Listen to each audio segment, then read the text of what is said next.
आइए कक्षा 7 से प्रश्नावली 1D से कुछ प्रश्न देखते हैं।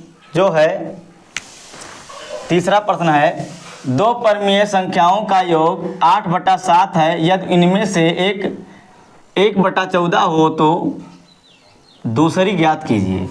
और चौथा प्रश्न है, दो परमीय संख्याओं का योग -1/4 है, यदि एक संख्या 5/9 हो तो दूसरी ज्ञात कीजिए। देखिए हम तीसरा हल करने जा रहे हैं। अब इसको हम ऐसे लिख सकते हैं, पहली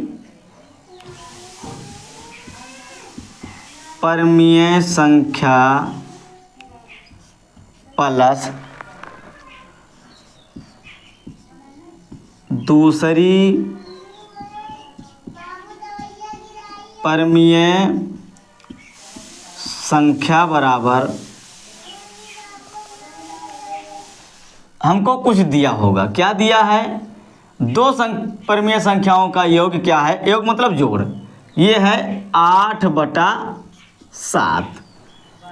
यदि इनमें से एक दिया हो, इसका मतलब पहली दिया है, दूसरी ज्ञात करना है। तो 1/14 दिया हुआ है और दूसरी हमको क्या करना है? ज्ञात करना है। दूसरी परमीय संख्या बराबर ज्ञात करना है। तो ये हमारा 8/7 ये है। और अगर हम दूसरी ज्ञात करेंगे तो देखेंगे दूसरी परमीय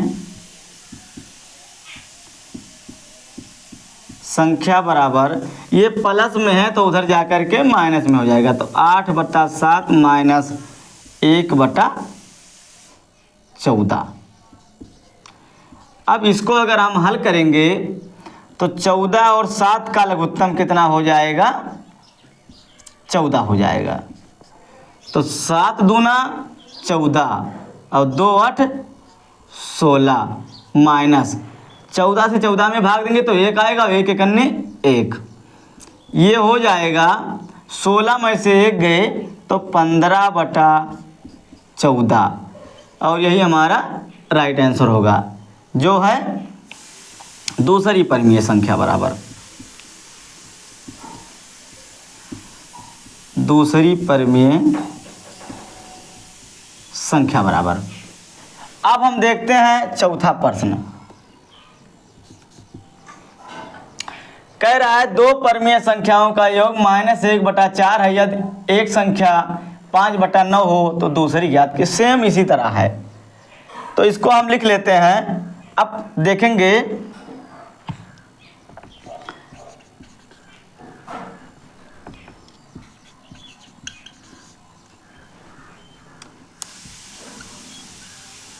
पहली परमीय संख्या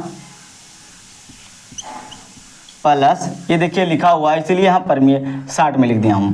परमीय संख्या प्लस दूसरी परमीय संख्या बराबर, तो इसका मतलब दो परमीय संख्या हो गया, उसका योग दिया हुआ है। कितना दिया हुआ है? -1/4। तो -1/4 ये दिया हुआ है। यदि उनमें से एक दिया हो, इसका मतलब पहली परमीय संख्या दिया हुआ है। कितना दिया हुआ है?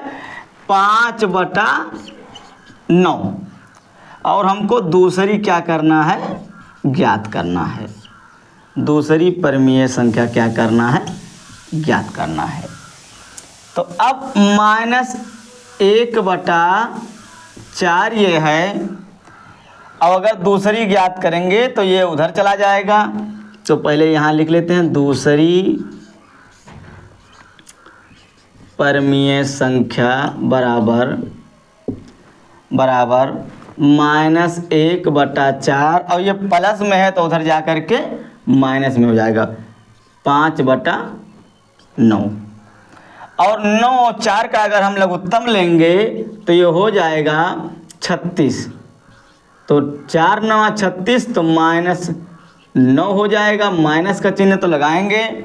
अब देखेंगे 9 चौक 36, तो 4 पंचे 20। अब इसको हम और आगे देखेंगे तो ये दोनों माइनस में है तो जुड़ जाएगा, 20 9 29, -29/36, और यही हमारा क्या होगा, राइट आंसर होगा, जो है दूसरी परमीय संख्या,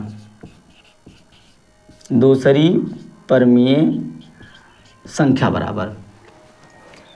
तो आशा करते हैं आप लोगों को समझ में आया होगा। तो वीडियो को ज़्यादा से ज़्यादा शेयर करें, लाइक करें, कमेंट करना ना भूलें।